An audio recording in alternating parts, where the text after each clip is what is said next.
يا أيها الناس اتقوا ربكم الذي خلقكم من نفس واحدة وخلق منها زوجها وبث منهما رجالا كثيرا ونساء واتقوا الله الذي تساءلون به والأرحام إن الله كان عليكم رقيبا يا أيها الناس اتقوا الله وقولوا قولا سديدا يصلح لكم أعمالكم ويغفر لكم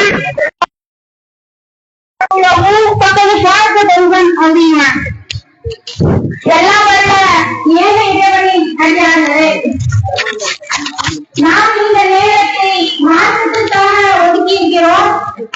இதற்கான கூலியை அல்லாஹ் நம் அனைவருக்கும் அதிகம் அதிகம் தந்து அருள் புரிவானாக என்று கேட்டுக்கொண்டவனாக எனது உரையினை நான் ஆரம்பம் செய்கின்றேன்.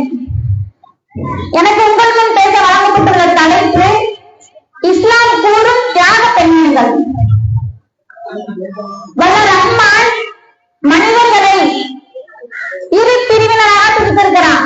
ஆண் பெண் என்று இரண்டு பிரிவினராக அல்லாஹ் பிரித்திருக்கிறான். இதில் ஆண்களை விட பெண்கள் என்பவர்கள் பலவீனமானவர்களாக பார்க்கப்படுகிறார்கள்.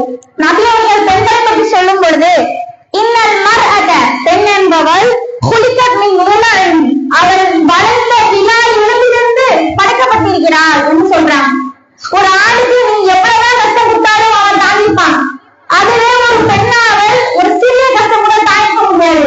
அந்த அளவுக்கு மனதாலும் உடலாலும் ரொம்ப இலக்கிய குணப்படுத்தலாக இந்த பெண்கள் இருக்கிறாங்க. இப்படி பலவீனமாக பார்க்கப்படுகின்ற இந்த பெண்கள் மார்க்கத்திற்காக தியாகங்கள் அர்ப்பணிப்புகள் செய்யும் பொழுது அது அவர்களுக்கு மிகப்பெரிய கூலியை பெற்றுத் தரக்கூடிய ஒன்றாக இருக்கிறது. அது அவர்கள் கண்ணியத்தை கொடுக்கக்கூடியவர்களுக்கு மேலும் அல்லாஹ்விடத்தில் அது போற்றப்படக்கூடிய ஒரு செயலாக இருக்கிறது. பெண்களை பொறுத்தவரை நாம என்ன தியாகம் செய்யறோம் உலகத்துல அப்படின்னு பார்க்கும்போது ஒரு பெண் தன்னுடைய கணவன் வீட்டுக்கு புதுசா வரா அப்படின்னா தன்னுடைய தாய் தந்தரை விட்டுட்டு ஒரு புதுமையான ஒரு வீட்டுக்கு வரா. அதுல அவள் சமாளிக்கவே அவளுக்கு பழகவே அத்தனை வருடங்கள் ஆகிடும். அதுவே குழந்தைகள் கர்ப்பிணியானான்னு சொன்னா அவன் மேலும் பலவீனம் அடைகிறா. அந்த கஷ்டத்தை அந்த பெண்கள் தான் அனுபவிக்கிறாங்க. இதுவே குழந்தை பிறந்த உடனேயே இன்னும் சுவை அதிகமாகுது. தன்னுடைய கணவனை கணவன் வீட்டார பார்க்கணும், அதை தாண்டி குழந்தைகள் பார்க்கணும். அதிகமான தியாகங்கள் கஷ்டங்கள் பெண்கள் படுறாங்க. ஆனால் அது இந்த உலகத்துக்குள்ள தியாகமா தான் இருக்குது. ஆனால் அதை நம் மறுமைக்காக தியாகங்கள் செய்யும் பொழுது அல்லாஹ்விடத்தில் அது மிகப்பெரிய ஒரு கூலியை பெற்றுத் தரக்கூடிய ஒன்றாக இருக்குது. மார்க்கத்திற்காக நம்மை போல பெண்மணிகள் அதிகமாக தியாகம் செய்து கொண்டிருக்கிறார்கள், செய்து கொண்டிருக்கிறார்கள். அல்லாஹ் தன் திருமறை குர்ஆனிலே இரண்டு பெண்களை முன்மாதிரியா அல்லாஹ் சொல்லி காட்டுறான். இந்த ரெண்டு பெண்கள் உங்களுக்கு முன்மாதிரி ஒரு எடுத்துக்காட்டு ரோல் மாடலா அல்லாஹ் சொல்றான். அல்லாஹ் தன் திருமறை குர்ஆனிலே இதை நம்பிக்கை கொண்டவருக்கு அல்லாஹ் எடுத்துக்காட்டாக இம்ராத் ஆகும் ஃபிரௌனுடைய மனைவி ஆசியா அவர்களையும் இம்ரானுடைய மகள் மரியம் அவர்களையும் அல்லாஹ் உலகத்தில் உள்ள அனைவருக்கும் எடுத்துக்காட்டாக முன்னோதாரணமா சொல்றான். இது பெண்களுக்கு மட்டுமில்ல ஆண்களுக்கும் அல்லாஹ் இவர்களை முன்னோதாரணமாக சொல்றான். எவ்வளவோ பேர் தியாகங்கள் செய்தாலும் சரி அல்லாஹ் இந்த இரண்டு பெண்களை இதன் குர்ஆன்ல சொல்றான். மறுமை நாள் வரைக்கும் உள்ளவர்களுக்கு இந்த இரண்டு பெண்மணிகளும் முன்னுதாரணம். இந்த அளவுக்கு அல்லாஹ்வே ஒரு ரோல் மாடலா சொல்றானா தன்னுடைய வாழ்க்கையில அவங்க எப்படி இருந்திருப்பாங்க அப்படிங்கிறத ஒரு நாள் நம்ம யோசிக்கணும். அல்லாஹ் தியாகின்னு பட்டம் கொடுக்கிற அளவுக்கு ஃபிரௌனுடைய மனைவி ஆசியாவை நம்ம இருந்திருக்கிறாங்க. இவருடைய வாழ்க்கையில பார்க்கும்போது கொடுங்கோலன் ஃபிரௌனுடைய மனைவியாக ஆசியாவை நம்ம இருக்கிறாங்க. மூசா நபி இந்த ஃபிரௌனுக்கு ஒரு மார்க்கத்தை எடுத்துவதற்காக அல்லாஹ் அனுப்பியிருப்பான். அவன் நான் தான் கடவுள்னு சொல்லி வணங்கி கொண்டிருந்தான். ஆனா அவனுடைய மனைவி அல்லாஹ் பாருங்க, கணவனுக்கு நேர்வழி கொடுக்கல, மனைவிக்கு அல்லாஹ் நேர்வழி கொடுத்து அவர்கள் மறைமுகமா என்ன பண்ணாங்க, இஸ்லாத்தை ஏற்றுனாங்க. அல்லாஹ்வை நம்பிக்கை கொண்டிருந்தார்கள். அவர்கள் ஒரு அரசி அப்படின்னு சொன்னா அவளுக்கு எவ்வளவு சொத்து பத்துக்கள் இருக்கும், எவ்வளவு ஆட்சி அதிகாரம் இருக்கும், பல சொத்து பத்துக்கும் மாட மாளிகைக்கும் சொந்தக்காரியா இருப்பாங்க. ஆனா அப்படிப்பட்ட அரசியா இருக்கிற இவங்க அல்லாஹ் கிட்ட கேட்டது என்ன தெரியுமா? இந்த பாடல் அந்த ஆசிரியர் நம்ம கேட்கிறாங்க, இறைவா சொர்க்கத்துல எனக்கு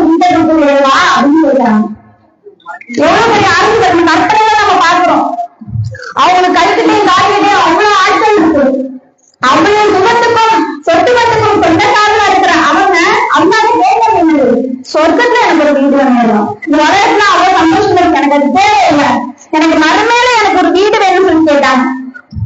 மேலும் இறைவன் சொல்லும் பொழுது அவங்க பிரார்த்தனை செய்யறாங்க அவங்க அம்மன்கிட்ட, அவன் இறைவா இந்த சிவகிட்ட இருந்து அவனுடைய கூட்டத்தாரர்கள் காப்பாற்றும் இறைவா அப்படின்னு சொல்லி பிரார்த்தனை செய்யறாங்க. சிவன் யாரு? தன்னுடைய கணவன். என்னுடைய கணவன் என்னை காப்பாற்றுகிறவா அப்படின்னு கேட்ட அளவுக்கு அந்த பிறான் அவர்களை கட்டுப்படுத்தக்கூடியவனாக துன்புறுத்தக்கூடியவனாக இருந்திருக்கிறான். மேலும் இறைவன் அடுத்த வரிகள்ல சொல்றான், அந்த அநியாயக்கார கூட்டத்திலிருந்து என்னை காப்பாற்றுகிறான். அதாவது தன்னுடைய கணவனான சிரோப்பெண்ணும் காப்பாற்ற தயாரிக்கிறாங்க. அவங்க கூட இருக்கிற அந்த அநியாயக்கார கூட்டக்காரர்களை காப்பாற்றதான் அவங்க பிரார்த்தனை செய்யறாங்க.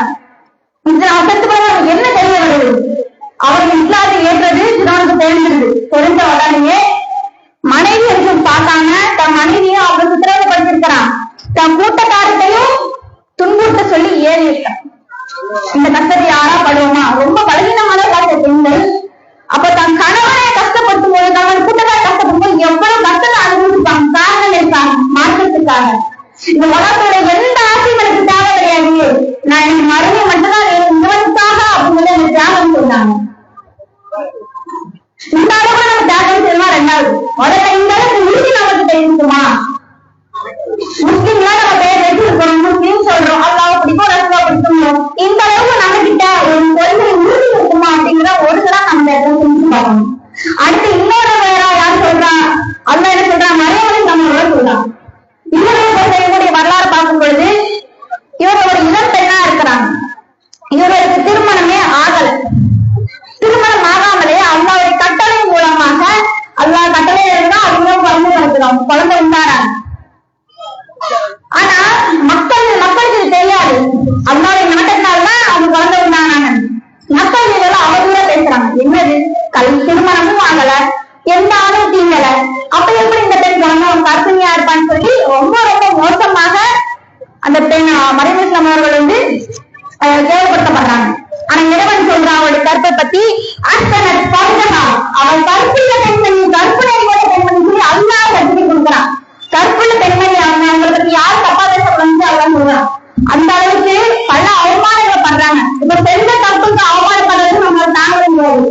செய்யாத தப்புக்கு நாங்க அவமானம் பண்ணணும், எவ்வளவு மனவழி இருக்கு. ஆனாலும் அதை அனுப்பினே அல்லாஹ்காக தாங்கிக்கிட்டு இறைவனுக்கு முயற்சிவான்னு சொல்லி அந்த இடத்துல மக்களுடைய பேச்சுக்கு இடம் கொடுக்கல. அந்த அளவுக்கு ஒரு தியாகத்தோட அவங்க இருக்கக்கூடியவர்களாக இருந்தாங்க. அப்போ நம்முடைய மாற்றத்துக்காக நம்ம தியாகம் பண்ணக்கூடிய கட்டாயத்தோடு நாங்க இருக்கிறோம். சரி, தியாகம் ஏன் பண்ணணும் அப்படின்னு பார்த்தோம்னா, அல்லாஹ் தன் திருமறை குர்ஆனில் சொல்கிறான், லா யஸ்தவி தாஇதுன மினல் முஃமினீன கைரு உலி வரல் வல் முஜாஹிதீன ஃபீ சபீலில்லாஹி பி அம்வாலிஹிம் வ அன்ஃபுஸிஹிம். எந்த காரணம் இல்லாமல் ஊரிலேயே தங்கியிருப்போரும், போருக்கு செல்லாமல் ஊரிலே தங்கியிருப்போரும், தன்னுடைய செல்வங்களால் உயிர்களால் அல்லாஹ்வின் பாதையில் தியாகம் செய்வோரும் ஒரு பேரும் சமமாக மாட்டார்கள் என்று தன் திருமறை குர்ஆன் சொல்றார். இந்த திருமறை குர்ஆனுடைய வசனத்துடைய அர்த்தம் என்ன? மார்க்கத்துக்காக, இஸ்லாத்துக்காக மார்க்கத்தை எடுத்து சொல்வதன் மூலமாகவோ, மார்க்கத்தை தெரிந்து கொள்வதன் மூலமாகவோ, மார்க்கத்துக்காக நம்ம உடலாலோ பொருளாலோ நம்ம தியாகம் செய்யும் பொழுது அந்த தியாகம் செய்வோம். தியாகமே செய்யாம இருப்பதும் சமம் கிடையாது. அப்ப அல்லாஹ் முடிவு பண்ணிட்டான் என்ன? மார்க்கத்துக்காக நீங்க தியாகம் செய்யணும் அப்படின்னு சொன்னா மிகப்பெரிய அந்தஸ்து, உயர் பதவி நமக்கு கிடைக்கும். இதுவே தியாகம் செய்யாம இருந்தா அல்லாஹ் அந்தஸ்து கொடுக்க மாட்டான். அப்ப நாம என்ன செய்யணும்? முடிஞ்ச அளவு நம்மளால் இயன்ற அளவு மார்க்கத்துக்காக தியாகம் செய்ய ஒரு செய்யக்கூடியவனா இருக்கணும். ஏன்? என்ன காரணம்? அல்லாஹ் இடத்தில் நமக்கு கூலி கிடைக்குது, அல்லாஹ் இடத்துல பதவி கிடைக்குதுன்னு சொன்னா நம்ம செய்யாம இருக்கிறோம்னா வேணாமா? கண்டிப்பா நம்ம செய்யணும். அது மட்டும் இல்லாம பெண்களாக நாம என்ன செய்யறோம் அப்படின்னு சொன்னா அதிகமா ஆசை, நம்ம மேல ஒரு குறையா இருக்காங்க. என்ன? அதிகமான ஆசை, பிறரை பார்த்து வாழணும். அவ அப்படி இருக்கிறா,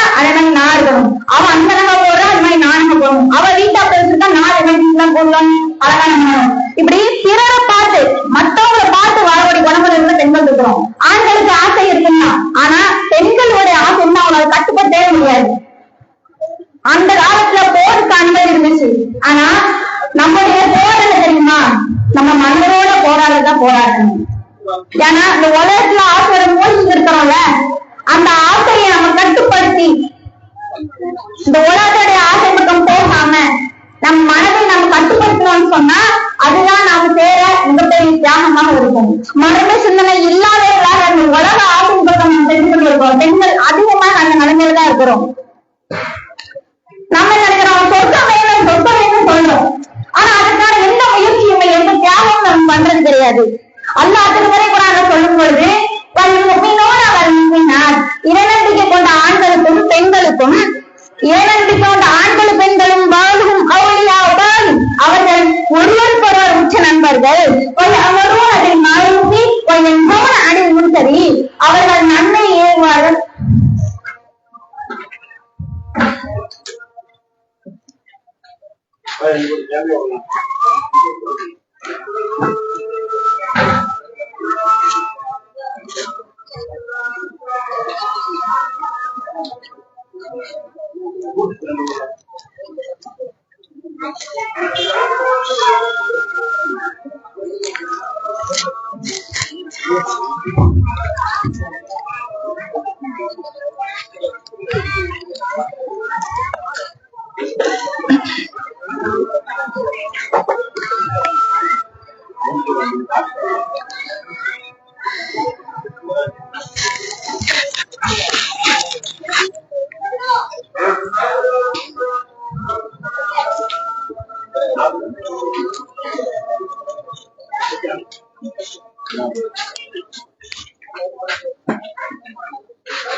அஸ்ஸலாமு அலைக்கும்.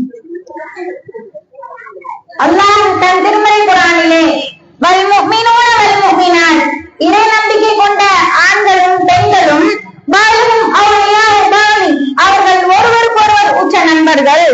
யஅமுருன பில் மஅரூஃபி வ யன்ஹவுன அனில் முன்கர், அவர்கள் நன்மையை ஏவுவார்கள், தீமையை தடுப்பார்கள். இந்த வசனத்தின் மூலமாக இந்த நன்மை ஏவனும் தீமை தருகின்ற பொறுப்பு ஆண் பெண், இறைநம்பிக்கை கொண்ட ஆண் பெண் இருவருக்கும் இறைவன் கடமையாக கொடுத்தார். நாம ஒரு தாவா ஒரு பயன் அப்படின்னா அது ஆண்கள் தான் செய்யணும், நாமளே முடிவு பண்ணிடுவோம். பெண்களா நான் அந்த வீட்டுக்கு போக மாட்டேன், நான் அந்த தெருவுக்கு போக மாட்டேன், இந்த தெருவுக்கு போக மாட்டேன் அப்படின்னு சொல்லுவோம். மார்க்கத்துக்காக நம்ம தியாகம் நேரத்தை முதல்ல நம்ம தியாகம் பண்ணணும். ஆனா நம்ம எதுக்கு தியாகம் பண்றோம்? டிவி, சீரியல், செல்போன் இதுலதான் நம்ம நேரமே போனது. அதுக்குதான் நம்ம நேரத்தை தியாகம் செய்யக்கூடியவங்களா நாம இருக்கிறோம். ஒரு நேரத்தை கூட ஒரு மாத்திரை தெரிந்து கொடுக்கறதுக்காக நம்ம தியாகம் செய்யறது கிடையாது. தாமாவா அது ஆண்கள் செய்யட்டும். ஆனா அவங்க என்ன சொல்றான்? ஆண்கள் பெண்கள் ரெண்டு இரு பாலருக்குமே என்னது நன்மை ஏவுவாங்க, தீமையை தடுப்பாங்கன்னு சொல்லிடுறவன் சொல்றான். நாம என்ன செய்யறோம்? நன்மையும் ஏவ மாட்டோம், நன்மையான இடங்களுக்கும் போக மாட்டேங்கிறோம். மார்க்க நிகழ்ச்சின்னு ஒரு நிகழ்ச்சி வருதுன்னா பெண்கள் நம்ம எத்தனை பேர் கலந்துப்போம் சொல்லுங்க. சரி, இந்த சபையில இருக்கிறவங்க ஞாயிற்றுக்கிழமை பேட்டை பள்ளிவாசலுடைய வளாகத்துல பயான் வைக்கிறாங்க. இந்த சபையில இருக்கிற பெண்கள் எத்தனை பேர் அந்த பெண்கள் பயான் வந்திருப்போம்? வருவாங்க, ஒரு வாரம் வருவாங்க, மறுவாரம் மாட்டாங்க. சிலர் வரவே கிடையாது. பள்ளிவாசல்ல சும்மா வராங்களே அந்த பெண்கள் அளவு வளர்க்க தெரியாது. பள்ளிவாசலுக்கு உள்ள வச்சா பெண்களுடைய மாதவிடாய் தேர்வால் வர முடியாதுன்னு சொல்லி வளாகத்துல வைக்கிறாங்க. ஆனாலும் அந்த பெண்கள் வந்து வர தெரியாது. ஏன்? எனக்கு மார்க்கம் தெரியும். எனக்கு தெரியாத மார்க்கமா? அதெல்லாம் பாத்துக்கலாம், மருத்துவனை பாத்துக்கலாம். நம்மளுடைய நிலைமை அப்படிதான் இருக்கு. சரி, மார்க்கம் தெரிஞ்சல அழுத்தலாம், நாம எப்படி ஏறி இருக்கிறோம்? அது நம்ம ஆசிரியர தியாகம் தானே. அது அப்படி தியாகம் எப்படி இருக்கு? சீரியல் இல்லையா? அவ்வளோ அவங்க அழுறாங்க. இப்படி நடந்திருக்க கூடாது, இப்படிலாம் இருக்க கூடாது. இப்பதானே அந்த சீரியல் போட்டாங்க, அதுக்குள்ள முடிச்சுட்டாங்களே. நம்மளுடைய கவலை அப்படிதான் இருக்கு. எல்லாம் நாள்ல என்ன நன்மை செஞ்சிருக்கிறான்னு யோசிச்சிருக்கோங்க. ஒரு நாள் முழுக்க எடுத்துப்போம், காலையில எழுந்திக்கிறதுல இருந்து நைட்டு தூங்குறதுக்குள்ள எவ்வளவு நன்மையை செஞ்சிருக்கோம். குரான் எடுத்து படிச்சு, தமிழாக்கம் இருக்கு, ஒரு வசனத்தை எடுத்து, ஒரு நபிமொழி ஹதீஸை எடுத்து படிச்சிருக்கிறோம். மார்க்கெட்டுக்காக என்ன நேரத்தை நம்ம செலவு பண்ணிருக்கோம். ஆனா 1 மணி நேரம் 2 மணி நேரம் போன் உட்காந்து அது இது உட்காந்து பார்த்துட்டு இருக்கிறோம். டிவில முசிபத்தான படம் முசிபத்தை உட்காந்து பார்த்துட்டு இருக்கிறோம். அதுக்கு நேரம் போறதே தெரியாது. ஒரு போன் எடுத்தா போதும், அந்த வேலையை நம்ம மறந்துடுவோம். ஆனா 2வது யோசிப்போம், அந்த 1 மணி நேரம் 2 மணி நேரம் கழிஞ்சிடும். ஐயோ, அடுத்த வீட்டு வேலை எடுத்து நம்ம இந்த வேலையை எக்ஸ்ட்ரா வேலையை பார்க்காம விட்டோங்க. இந்த முசிபத்தை எடுத்து எனக்கு பெரிய முசிபத்தா எடுத்து நடக்கும். அப்ப நாம மார்க்கெட்டை தெரிந்து கொள்வதற்கும் நேரத்தை நம்ம ஒழுங்கிறது கிடையாது. மார்க்கெட்டை சொல்வதற்காகவும் அந்த தியாகம் நம்ம அனுபவிக்கிறது கிடையாது. பெண்கள் இன்றைக்கு மார்க்கெட்ல ரொம்ப தரம் தாழ்ந்தா இருக்கிறோம். மார்க்கம் பல பேருக்கு தெரியுறது இல்லை. மார்க்கம் தெரிஞ்சா மற்றவங்களுக்கு ஏவணும். அதுல எவ்வளவு சிரமம் வந்தாலும் அவங்க நம்ம கூலி கொடுப்பாங்க. அதுதான் நாம செய்யற தியாகமாக இருக்கிறது. இன்றைக்கு பெண்கள் எவ்வளவோ படிப்புல வளர்ந்துட்டு இருக்கிறாங்க. சயின்டிஸ்ட் ஆகும், IAS ஆகும், IPS ஆகும். நாம அந்த அளவு கூட போக வேணாம். மார்க்கத்துல மார்க்க ஆர்வலர்களாக, மார்க்கம் தெரிந்தவர்களாக, மார்க்கம் சொல்லிக்கக்கூடிய அனுபவங்களாக நம்ம ஆகலாம்ல. அது எவ்வளவு பெரிய கூலியை பெற்று வரக்கூடியதா இருக்கு. நபியவரை காலத்துல சகாபிய பெண்மணிகள் அவ்வளவு ஆர்வம் மார்க்கம் தெரிஞ்சுவதற்காக. நபியவர்கள் சொல்றாங்க, அல்லாஹ் ஒரே ஆண்களுக்கு மட்டுமே பயணம் சொல்றீங்களே என்று ஒரு நேரத்தை கேட்கும்போது நபியவர்கள் நேரத்தை அவங்க ஆர்வத்தை பாக்குறாங்க. இன்னைக்கு ஆர்வம் தானே எல்லாமே நடக்குது. ஒரு வீடு எடுத்து போறோம், 2-3 பெண்கள் தான் இருக்கிறாங்க. சரி, அல்லாட 2-3 பெண்களாக மார்க்கத்துல ஏறி போயிடலாம். ஆனா அந்த இடத்துல கிச்சன்ல உட்காந்துருது. அந்த இடத்துல எதுக்கு வந்துருக்காங்க? பயான கேட்ட அது என்ன வீணான விஷயமா? மார்க்க விஷயம். ஆனா அதை ஒரு 1 மணி நேரம் 2 மணி நேரம் நம்ம செலவு பண்றது மனசு வர மாட்டேங்குது. கிச்சன்ல பாருங்க, டீ போடுறோம். முதல்ல போட்டவங்களுக்கு சூடு பண்ணி கொடுத்தனால அது பழைய நம்மளால முடியும். ஆனா இன்னைக்கு பல இடங்கள்ல பயான்களுக்கு போறதுல அவ்வளவு ஏற்படுது. பள்ளிவாசல்ல 40 பெண்கள் அடிச்சுங்க. ஆனாலும் பெற்றவங்க 40 பெண்கள் தான் இருக்கிறோம். 2 மணி நேரம் செலவு பண்ண நமக்கு மனதிட மாட்டேங்குது. ஆனா சகாதி பெண்மணிகள் இதுல ஆர்வமா இருந்தாங்க. நம்மளுடைய காலத்துல வாழ்ந்த சகாதி பெண்மணிகள் பல தியாகங்களை செஞ்சிருக்கிறாங்க. உதாரணமா சொல்ல போனா ஆரம்ப காலத்தில் இஸ்லாத்திற்காக உயிரை விட்டவர்கள் அம்மார், சுமையா, யாசிர். இது 3 பேரும் ஒரே குடும்பத்தை சேர்ந்தவங்க. அம்மார் சுமையா யாசிருடைய மகன். 3 பேரும் அடிமையா இருக்கிறாங்க. அதான் மிகப்பெரிய ஒரு அவர்கள் அடிமையா இஸ்லாத்தை எடுக்கிறாங்க. அவங்க தைரியத்தை பாருங்க. ஏன்னா அன்றைய காலத்துல அடிமைகளை ஆடுமான மோசமான சந்தையில விற்பார்கள். அவங்களை அடித்தாலும் யாருமே ஏன்னா அவங்க வாங்கிக்கிறாங்க, அடிமை அவங்க அடிப்பாங்க. இவங்க இஸ்லாத்தை என்ற காரணத்தால 6 காலத்துல 3 பேரும் குழுக்கப்பட்டு அவர்கள் மறந்துட்டார்கள். இந்த தைரியம் நமக்கு இருக்கா? மார்க்கத்துக்காக உயிரிழக்கும் தைரியம் நம்ம பெண்களுக்கு நமக்கு இருக்கா? அதுக்கு ரசூலுடைய மனைவி ஹதீஜா ரலியல்லாஹு அன்ஹா அவங்க என்ன பண்ணாங்க? செல்வந்தீமாட்டியாக இருக்கிறாங்க. ரஸ்லா கூட எல்லா வகையும் குறை வைக்கிறாங்க. நபியவர்கள் மக்கள் சேரது பிடிக்காம இருக்கும் பொழுது அந்த ஜிப்ரீல் அலைஹிஸ்ஸலாம் வராங்க. அது வந்து அவங்க நபியாக ஆக்கப்படுறதுக்குள்ள அறிவு. உடனே அவங்க பார்த்துட்டு பதறி அடிச்சு ஓடி வராங்க. அப்ப ஹதீஜா ரலியல்லாஹு அன்ஹா ஆறுதல் சொல்றாங்க, கவலைப்படாதீங்க, அதுல ஒருபோது உங்களை கைவிட மாட்டான்னு சொல்லி அந்த இடத்துல ஆறுதலா இருக்கிறாங்க. கடமைக்கு செல்வம் தீமாட்டியா இருக்கிறாங்க. மார்க்கெட்டாக அது பொருளாதாரத்தில் இருக்கிறாங்க. இன்றைக்கு நம்ம எத்தனை பேர் மார்க்கெட்டாக பொருளாதாரத்தில் இருக்கிறோம்? வரதட்சணை தெரியுமா? இந்த புதுசா எனக்கு ஒரு மகள் இருந்துச்சா, என் மகளுக்கு இவ்வளவு பவுன் போட்டிருக்கேன், அதை வந்து பையன் சொல்லிடுவாங்க, நீ உன்னுடைய அந்த மனைவிக்கு வந்து வாங்கிக்கோ, எனக்கு அதை மீட்கணும் அப்படிங்கிற மாதிரி. இன்னைக்கு அப்படிதான் இருக்கிறாங்க. வரதட்சணை இந்த மாதிரி மார்க்கெட்டுக்காக எதையுமே செலவு பண்றது கிடையாது. ஆனா மார்க்கெட்டாக பொருளாதாரத்துக்கு செல்வந்தர இருந்தாங்க. அப்படியே அவங்க பழைய இயற்கையாக ஆயிட்டாங்க. மார்க்கெட்டுக்காக பொருளாதாரம் நம்ம செலவு பண்ண முடியாதாங்க. அதுக்கப்புறம் யாருன்னு சொன்னா அஸ்லாமிக்குமே சொல்லியிருந்தாலும் வாங்கினாங்க. இதை பற்றி பார்க்கும் பொழுது ஆரம்ப காலத்துல நபியர்கள் மக்கால மார்க்கெட்டை சொல்லும் பொழுது அந்த காசுகள் ரசூலுல்லாஹ் திட்டம் தீட்டுறாங்க. கொலை பண்ண உடனே அல்லாஹ் வசியறிவிட்டு நீங்க வேற நாட்டு சொல்லும்போது ஒரு சில சகாபாக்களை நம்மளோட அபிஷேகம் மட்டும் அனுப்பிக்கிறாங்க. அது ஒரு கிறிஸ்தவ நாடு, எதிரி நாடும் கூட.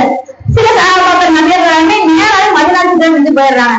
அதுல அபிஷேகம் செஞ்சு போன ஒரு பெண்மணி தான் அஸ்மா பின்த் உமைஸ் ரலியல்லாஹு அன்ஹா பெண்மணி.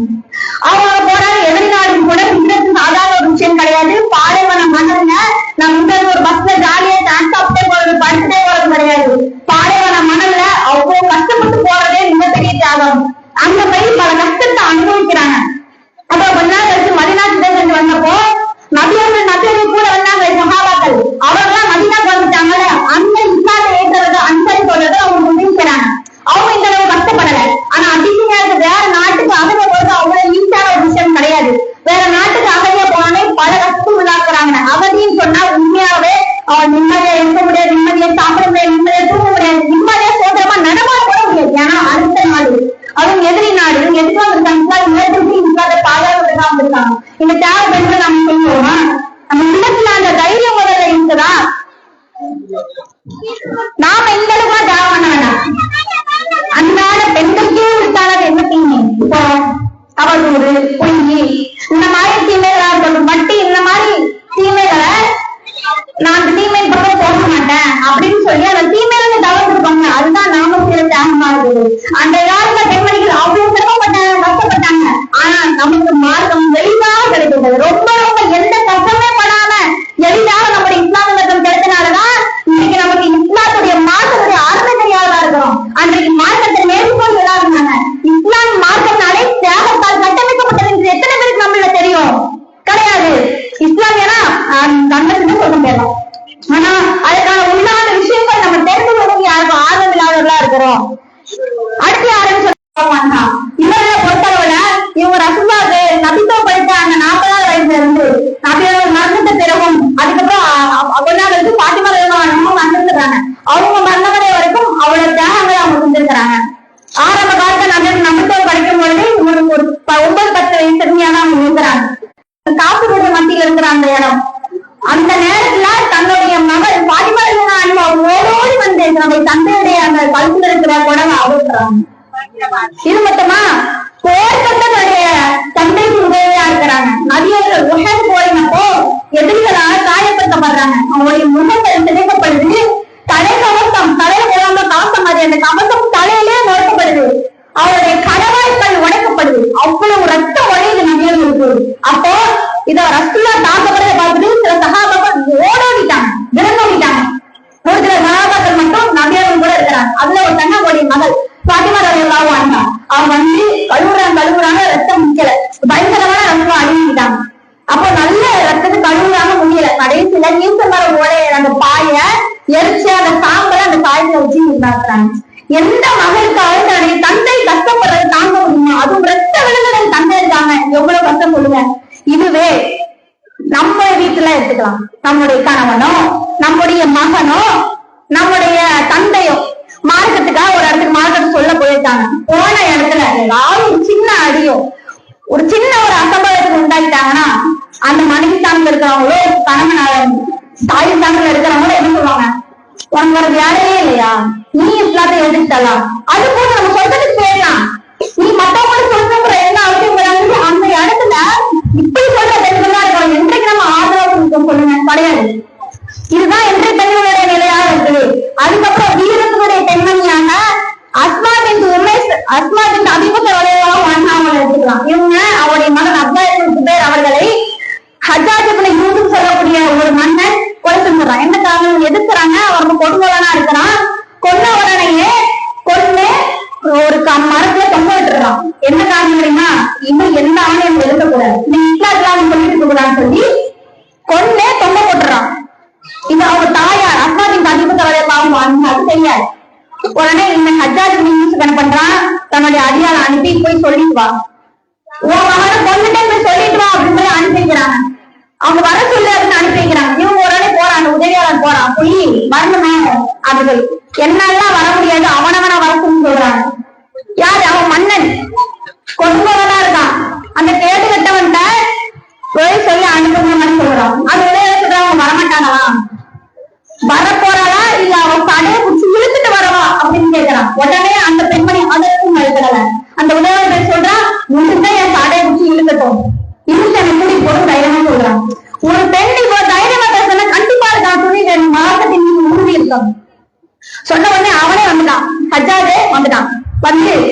பாரு உன் மகனை நான் கொண்டுட்டேன், நான் வந்து இந்த மாதிரி கொலை செஞ்சுட்டேன் அப்படின்னு ரொம்ப என்னை எதிர்க்கிறான் அப்படின்னு. உடனே அவங்க சொன்ன வார்த்தைகள் என்ன தெரியுமா? என் மகனுடைய இந்த உலக வாழ்க்கை நீ சீரழிச்சிட்ட. அதாவது அவன் ஆட்காலோடு கொஞ்ச நாள் வாழ்ந்துருப்பான், ஆனா நீ சீரழிச்சிட்ட. ஆனா உன்னுடைய மர்மை வாழ்ல அவன் சீரழிச்சாங்க. அழகான ஒரு பதில சொல்றாங்க. எவ்வளவு தைரியம் பாருங்க. மேலும் சொல்றாங்க, நபியன் ஒரு முன்னறிவு செஞ்சிருக்காங்க. ஒரு மன்னன் வருவான், அவன் கொடுப்பவனாகவும் பொய்யனாகவும் இருக்கிறான். அப்படிப்பட்ட மன்னன் நீனா அப்படின்னு சொல்லிட்டு அந்த இடத்துல அப்படிப்பட்ட அயோக்கிய நீங்க தைரியமா பேசுறாங்க. அவனுக்கு என்னென்ன பெண் இப்படி பேசுறாங்க சொல்லிட்டு பின்னங்கால் பிடரி எடுக்க அப்படியே தலை முடிச்சே வரான். செய்தியில் அப்படிதான் ஒரு தலை முடிச்சு அப்படி போடி முடிஞ்சு போறான். அப்போ மார்க்கத்துக்காக முழுமையாக அந்த மார்க்கத்தின் மீது நேசம் இருக்குன்னு சொன்னான், மார்க்கத்தின் மீது அதிகமா உறுதி இருக்குன்னு சொன்னா அந்த தியாகம் ஒண்ணு நமக்கு தன்னால வந்துடும். ஆனா இன்றைக்கு பெண்கள் நபர்கள் தியாகம் தெரியுமா? பெரிய பெரிய தியாகம். அதெல்லாம் வந்து தாய்ப்பா இல்லைன்னா சொல்லுவேன். என்ன தியாகம்? இந்த நடிகரா இந்த ஊர் பாடகட்டி வந்துட்டாங்களா, போய் பார்த்து வருவோம், போயாச்சு. இப்ப கடல்ல பெண்கள் தான் நான் சொல்றேன், முஸ்லீம் பெண்கள் தான் நான் சொல்றேன், போயாச்சு. சரி பார்த்தாச்சு. பார்த்த உடனே இது வரட்டு என்ன கேட்டு கொடுத்தாச்சு. என்ன இன்னைக்கு என்ன நாள் தெரியுமா? இன்னைக்கு ஜும்மா நாள். இந்த ஜும்மா நாள்ல நான் ஜும்மா தெளிவு கூட போகாம அண்ணனை பார்த்துட்டேன். யார் அண்ணன் கேட்டானா? சரி அண்ணனை பார்த்துட்டேன். மாமா ஏதோ பேரஸ்தம் நான் பார்த்துட்டேன். ஏதோ சமந்தமாக இருக்குது அவங்க சொல்ற வார்த்தை. இஸ்லாமிய பெண்மணி, பேட்டை சார்ந்த பெண்மணிகள் தான். அப்புறம் இன்னொரு பெண்மணி சொல்றாங்க, பேட்டியில வருது, இந்த அண்ணனுக்கு என் கணவன் வந்து ஓட்டு போடல, டைவர்ஸ். பார்த்தே பாருங்க, அன்புக்குரிய கணவனை அடுத்தவனுக்காக விவாதம் பண்ற அளவுக்கு இன்றைக்கு இஸ்லாமிய பெண்களுடைய நிலைமை இருக்குது. இன்னொரு பெண்மணி, இளம் பெண்மணி, முகத்தெல்லாம் ஓடிட்டு வந்திருக்காங்க, மதுரை சேர்ந்த பெண்மணி. இந்த அண்ணன் வந்து வேற ஊருக்கு வந்திருக்கிறாங்க. அப்போ அந்த நடிகரை பார்த்துட்டாங்க. பார்த்த உடனேயே அந்த பெண்ணுக்கு தலை காலிலே ஓடல. அம்மா உடனே போன் பண்ணிடுச்சு, அம்மா நான் பார்த்துட்டேன், சொல்ற மாதிரி அம்மா நான் பார்த்துட்டேன்னு சொல்லி அழுதாங்க. இதெல்லாம் என்ன ஒரு விஷயம்?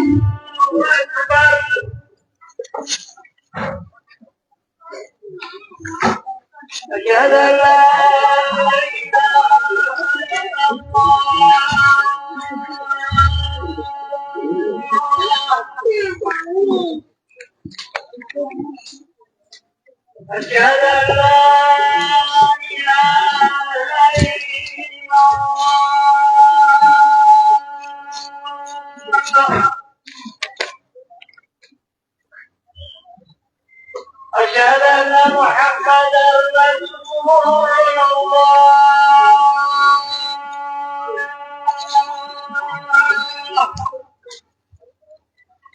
أشهد أن محمدا رسول الله.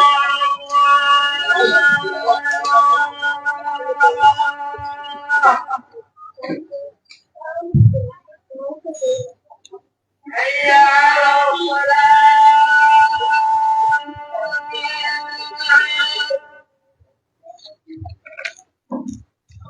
حي على الصلاة.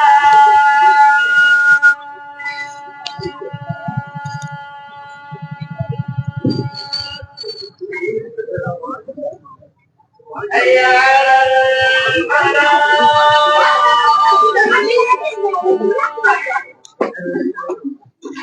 حي على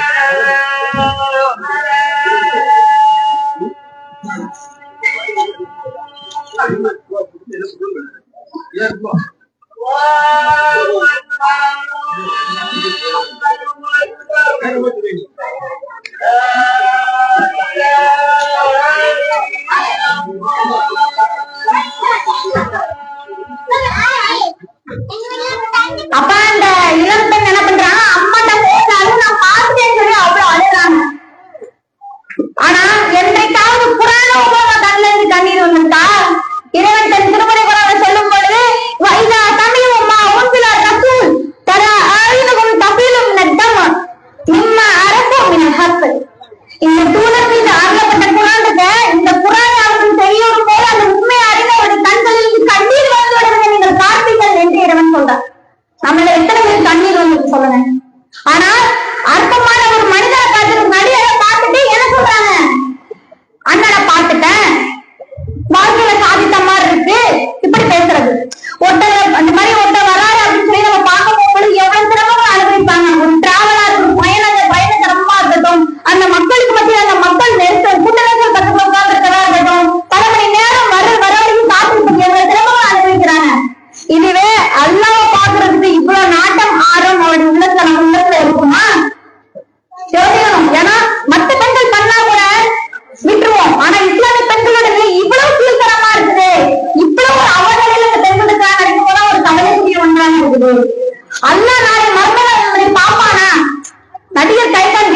என்ன பார்த்தா அப்படின்னு உன்னை பார்த்தானா முதல்ல கிடையாது, அவன் யாரோ பார்த்தா காட்டியிருப்பான். அப்ப அப்படிதான் என்ன பண்றாங்கன்னா வீணாக இல்ல உலக வாழ்க்கைக்காக என்ன பண்றாங்க, தன்னுடைய மார்க்கத்தை வித்து கொடுக்கக்கூடியவங்களாக மறுமையை மறந்து இந்த உலக ஆசையின் பக்கம் மக்கள் போறதால்தான் இந்த மார்க்கத்துடைய அருமை தெரிய மாட்டேங்குது. அல்லாஹ் எல்லாரும் எல்லாரையும் பார்க்க முடியாதா கிடையாது, அல்லாஹ் தன் நாடியவர்களை மட்டும்தான் பார்ப்பான். அப்ப நாளை மறுநாள் அப்படி நிலைமை என்ன, அல்லாஹ் நம்ம பாப்பானா, மறுநாள் நம்ம எந்த நேரத்துல நிக்க போறாங்க நம்ம ஒரு தரம் யோசித்தோமா? சஹாபாக்களை தாவும் போது அடுக்கடுக்கா சொல்லிக்கிட்டே போகலாம். உம்மு சலமா, உம்மு ஹபீபா, உம்மு ஹாரிஸ், உம்மு குலை, நிறைய பேர் ஏன் போர்ல சண்டை போராட்டாலும் போர்லவே பங்கெடுத்துட்டாங்க. என்ன தெரியுமா? சஹாபாக்கள் வில எதிரிகளால் அடிபட்டு வில அவர்களை விட்டு அவர்களுக்கு அவங்க மருந்து போடுறதும் தண்ணி கொடுக்குறதும் வேலையை பார்ப்பாங்க. அப்ப இங்க இருக்கிறவங்க ஈட்டவர்களுக்கு மேல வந்தாங்க. சண்டைலாம் போடக்கூடாது பெண்கள், ஆனா அந்த போர் பண்றது பெண்கள் இந்த மாதிரி அடிப்படைகளுக்கு தண்ணி எல்லாம் கொடுக்கலாம். அப்ப அந்த மன தைரியத்தை பாருங்க, எல்லாம் எதுக்கு? மார்க்கத்துக்கான அவர்கள் செய்த தியாகம், தியாகத்தாலேதான் அவருடைய வாழ்க்கையே போச்சு. நமக்கு இன்னைக்கு ரீல்ஸ்ல தான் வாழ்க்கையே போகுது. நிறைய பேர் சொல்றாங்க மனிதர்கள் இறந்து விட்டால் 3 விஷயம் அவருக்கு பின்னாடி போகும். ஒண்ணு அவனுடைய குடும்பம், இன்னொன்னு அவனுடைய நாம் தேர்தல் செல்லும் காரோ ஏதோ ஒண்ணு அவன் பின்னாடி வரும். 3வது அவன் செய்த நன்மை அல்லது தீமை. இதுல அடக்கம் பண்ணதுக்கு அப்புறம் குடும்பமும் போயிடுவாங்க, அடக்கம் அவங்க வாழ முடியும், செல்வம் போயிடும். கூட இருக்கிறது அவன் செய்த நல்லதோ அல்லது தீமையோ தான். அந்த நடிகர் ஒண்ணு நிக்க மாட்டாங்க. அவ பெண்கள் மார்க்கத்தை முழுமையாக நேசித்தால் மட்டும்தான் நாளை மறுமை நாளிலே வெற்றி பெறக்கூடிய ஒரு நன்மக்களாக ஆக முடியும். எனவே அல்லாவும் அல்லாவுடைய தூதரும் எதனை அடிப்படையாக சொன்னார்களோ அப்படிப்பட்ட மாக விஷயங்களை நம் உள்ளத்தில் ஆழப்பதிய வைத்து இந்த சஹாபி பெண்கள் தியாகம் செஞ்சிருக்காங்க. அவங்களும் நம்மள மாதிரி பெண்கள் தான், அவங்களுக்கும் வீட்டுல எவ்வளவு வேலைகள் இருக்கும். நம்மள மாதிரி அவங்களும் குழந்தைகள் உண்டு, கணவன் வீட்டார், கணவன் குடும்ப பொறுப்பு எல்லாமே இருக்கு. நமக்கு மட்டும் சமைக்கிறது, அவங்களும் சமைக்க மாட்டாங்களா? அப்ப நாம அன்னைக்கு இந்த மாதிரி காரணங்கள் சாப்பிட்டு சொல்றோம். ஒரு பொருளாதார தியாகம் பண்ண யோசிக்கிறோம், மார்க்கெட்டுக்காக பொருளாதாரம்னாலே திரும்ப போயிடுறோம். அப்ப மார்க்கெட்டுக்காக பொருளாதார தியாகம் பண்றது இந்த மாதிரி நம்மளால முடிந்த அளவு என்னென்ன தியாகங்கள் இருக்குதோ அந்த தியாகம் நம்ம செய்யக்கூடியவங்களா இருக்கணும். நம்ம செய்தா மட்டும்தான். ஏன் நம்ம செய்யணும்னா நம்ம முஸ்லீம்கள் இஸ்லாத்துல வந்துட்டோம்ல, நம்ம மார்க்கத்துக்காக செய்யுதான். அவங்க இறைவன் சொல்றான், ஒரு தரஜாவை கொடுக்குறான். நம்ம மார்க்கத்துக்காக தியாகம் பண்ணும் பொழுது அவங்களுக்கு பதவியே கொடுக்குறாரா இறைவன் சொல்றான். அப்போ அல்லாஹ்வுக்கு அந்த பதவி வேணும்னு சொன்னா நம்மளால இயற்ற அளவு மார்க்கத்திற்காக நம்ம தியாகம் பண்ணணும். எப்படி அந்த சஹாபி பெண்களுக்கு மார்க்கத்தின் மீது ஒரு ஆர்வம் இருந்ததோ அந்த ஆர்வம் நமக்கு இருந்து நம்முடைய வாழ்க்கையை அதன் போல போக்களை மறுமைக்கான ஒரு வாழ்க்கையாக நாம் அமைத்துக் கொள்ள வேண்டும். அதற்கான முயற்சியை நாம் எடுத்து ஒரு சிறிது நேரம் சிந்தித்து நம்முடைய வாழ்க்கையை நம்ம சரியாக அமைத்துக் கொள்ள அல்லாஹ் நமக்கு உதவி செய்வான் கேட்டுக்கொண்டவர்களாக என் உரையை நிறைவு செய்கிறேன். வாஹிரு தஅவானா அல்ஹம்துலில்லாஹி ரப்பில் ஆலமீன். அஸ்ஸலாமு அலைக்கும் வரஹ்மத்துல்லாஹி வபரகாத்துஹு.